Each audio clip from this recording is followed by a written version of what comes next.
এই যে 500 টাকা তুমি রাখো।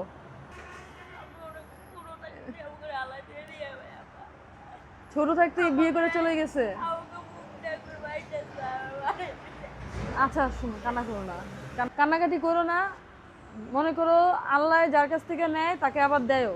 তোমাকে হয়তো বা আজকে তুমি এভাবে রাস্তায় ঘুমাচ্ছ, একদিন তুমি নিজের একটা বাসা হবে তোমার। তো ইনশাল্লাহ তুমি একটা কাজ করো, এই যে 500 টাকা তুমি রাখো, এটা আবার কাউকে দেখাও না, নিয়ে যাবে। ঠিক আছে? তুমি খুশি তো? সুন্দর একটা হাসি দাও। Good, good girl. আর তেয়ারিটা মজা হয়েছে না? এটা তুমি খাও তাহলে, হ্যাঁ? আর দাদিকে আমার সালাম, ভালোবাসা দিও। আর দাদির জন্য কিন্তু তেয়ারিটা নিতে ভুলো না। ওকে? তোমার ভয় লাগে না এই যে এভাবে তুমি রাস্তায় একা একটা মেয়ে মানুষ ঘুমাচ্ছ? কেউ কিছু বলে না? কোনো মানে কি ছেলেরা বা এগুলো কিছু বলে না?